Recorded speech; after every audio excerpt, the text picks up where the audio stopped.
A Tabela Periódica dos Elementos Químicos.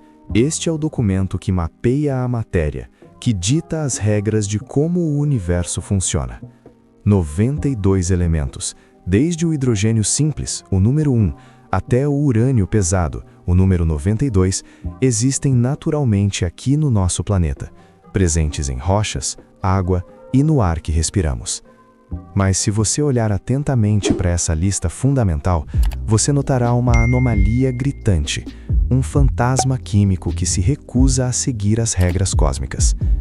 Entre o molibdênio, no número 42, e o rutênio, no 44, reside um vazio, um ponto cego que, durante décadas, foi o maior mistério da química, o elemento de número atômico 43.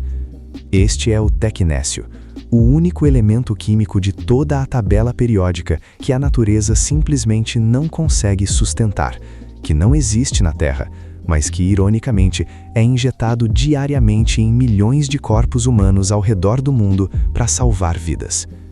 Pense nisso por um momento. Tudo o que tocamos, tudo o que vemos, desde o silício dos nossos celulares até o ferro do nosso sangue, é feito de blocos de construção que foram forjados em estrelas e que sobreviveram à formação do nosso sistema solar. O tecnécio não. Se você pegasse uma amostra de qualquer minério, de qualquer rocha, de qualquer porção do solo terrestre e tentasse isolar o tecnécio, você falharia. Ele não está lá. E se um dia esteve, ele decaiu, desaparecendo bilhões de anos atrás. O tecnécio é, em essência, uma criação humana, um produto de laboratório, uma intervenção direta na lista de ingredientes da matéria. Ele é tão inerentemente instável, tão fundamentalmente radioativo, que qualquer quantidade dele se desintegra num piscar de olhos cósmico. Se ele não existe, como é que o usamos para diagnósticos médicos essenciais? Como conseguimos criar algo que a própria natureza rejeitou? A resposta para essa pergunta é uma jornada fascinante que passa pela física nuclear, por uma perseguição científica de quase um século e por um entendimento profundo sobre o que realmente significa a estabilidade atômica. A história da busca pelo elemento 43 remonta ao tempo do próprio Dmitri Mendeleev, o pai da tabela periódica. Quando Mendeleev organizou os elementos por suas propriedades e pesos atômicos, ele percebeu que havia buracos. Ele previu, por exemplo, o lugar do que ele chamou de ECA-manganês, que deveria ter propriedades químicas semelhantes às do manganês, mas ser mais pesado. Muitos cientistas, ansiosos por serem os primeiros a preencher esse vazio, anunciaram descobertas falsas.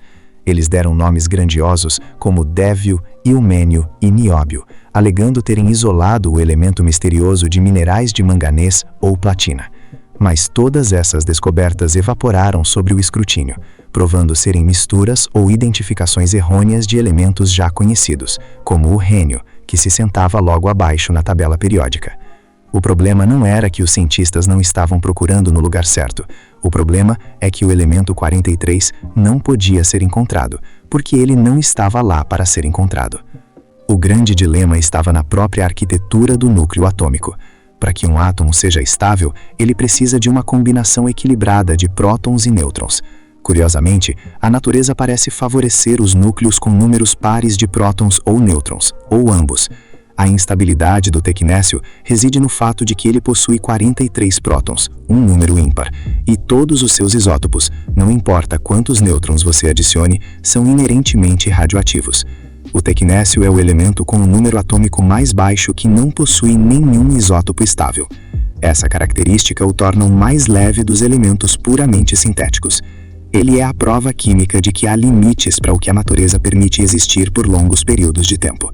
Se qualquer tecnécio existiu durante a formação da Terra, com meias-vidas que variam de meros segundos até 4.200.000 anos, ele decaiu completamente há bilhões de anos, transformando-se em elementos estáveis, como o molibdênio ou o rutênio.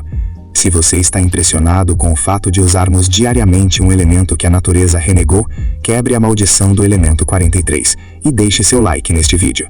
E me diga nos comentários, qual elemento da tabela periódica você achava que era o mais raro ou o mais artificial antes de conhecer a história do tecnécio?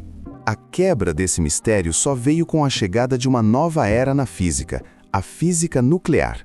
Em vez de procurar o elemento 43 na Terra, os cientistas perceberam que teriam que fabricá-lo, literalmente seguindo o manual de Mendeleev de forma inversa, ou usando as novas ferramentas de bombardeamento atômico. A história da verdadeira descoberta do tecnécio é uma saga de colaboração internacional e máquinas gigantescas.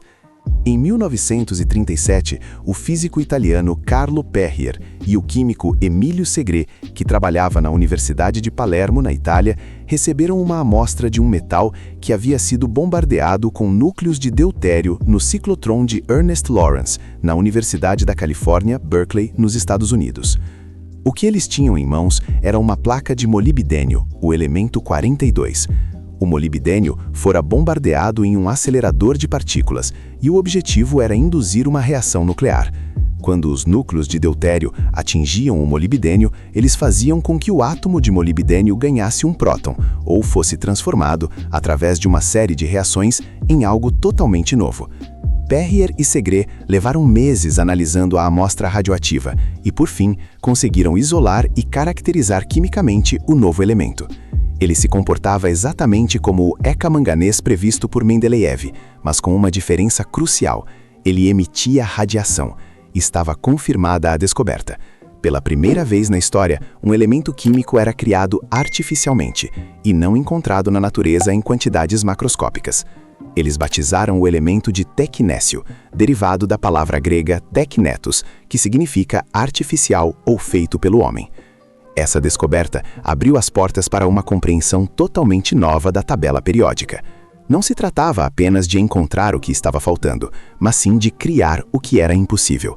E aqui chegamos ao aspecto mais surreal da história do tecnécio, a sua utilidade espetacular na medicina.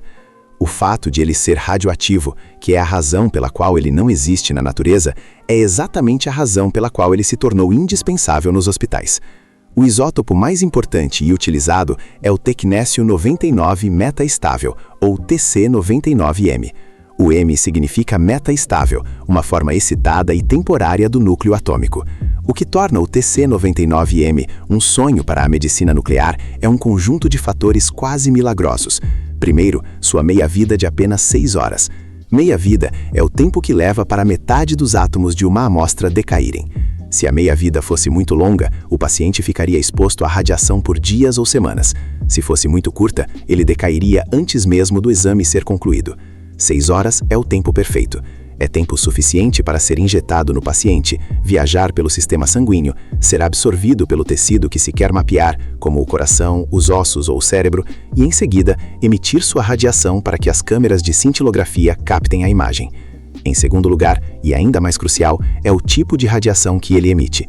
O Tc99m decai emitindo raios gama, que são essencialmente fótons de alta energia. O mais importante é que, ao decair, ele não emite radiação beta de alta energia, o que causaria danos significativos ao tecido ao redor. Os raios gama, por outro lado, conseguem atravessar o corpo facilmente, chegando à câmera detectora sem deixar um rastro significativo de ionização e destruição celular interna. É uma janela de observação perfeita, um traçador radioativo que mapeia o interior do corpo e depois desaparece rapidamente. O tecnécio é usado em 80% de todos os procedimentos de medicina nuclear no mundo. São dezenas de milhões de exames por ano. Ele é o elemento que nos permite ver se um tumor se espalhou para os ossos, diagnosticar doenças cardíacas, avaliar o fluxo sanguíneo cerebral e até mesmo monitorar a função da tireoide ou dos rins. O seu uso é tão difundido que a produção global de tecnécio 99 é uma preocupação geopolítica constante, pois sua produção depende de reatores nucleares especializados. Mas se ele tem uma meia-vida de apenas 6 horas, como é que os hospitais conseguem tecnécio suficiente? E por que a produção é tão complexa? Aqui entra outra maravilha da engenharia nuclear, o gerador de tecnécio. Como o elemento em si decai tão rápido, os hospitais não podem armazená-lo por muito tempo. Em vez disso, eles adquirem o seu pai, o molibdênio 99. O molibdênio 99, MO99, é produzido em reatores nucleares de pesquisa, geralmente pela fissão do urânio 235. O molibdênio 99 tem uma meia-vida muito mais longa, de 66 horas. Ele é enviado aos hospitais dentro de um pequeno dispositivo blindado, conhecido como vaca de tecnécio, ou gerador de molibdênio tecnécio. Dentro deste gerador, o molibdênio 99 decai constantemente, produzindo o tecnécio 99 metaestável. O pessoal do hospital, então, ordenha o gerador, passando uma solução salina através dele. A solução carrega o tecnécio recém-criado, deixando o molibdênio pai para trás. É um sistema engenhoso de produção sob demanda, garantindo que o hospital tenha um suprimento constante, mesmo que o elemento desapareça rapidamente. Esta cadeia de produção, que depende de urânio altamente enriquecido, da irradiação em reatores e da complexa separação química, é o que torna o tecnécio um elemento que está sempre no noticiário científico, especialmente quando há interrupções na cadeia de suprimentos globais. É irônico que um elemento que não existe na Terra, mas é essencial para a saúde global, dependa de um punhado de reatores nucleares envelhecidos ao redor do planeta para sua existência contínua. Se essa jornada da busca pela matéria fantasma fez você pensar diferente sobre a ciência e como a intervenção humana pode corrigir a natureza, se inscreva no canal para mais histórias como essa. E me diga mais uma coisa nos comentários. Você já tinha ouvido falar em elementos sintéticos ou achava que todos os elementos vinham de depósitos naturais na Terra? Finalmente, para fechar o ciclo de onde ele existe, há uma pequena ressalva cósmica. Embora o tecnécio não exista na Terra, ele existe no espaço profundo. Em 1952, o astrônomo Paul Merrill fez uma descoberta surpreendente ao analisar o espectro de luz de certas estrelas gigantes vermelhas, conhecidas como estrelas de classe S. Ele detectou a presença inconfundível do tecnécio. O que isso significava? O tecnécio, com sua meia-vida relativamente curta, só poderia estar lá se tivesse sido criado recentemente.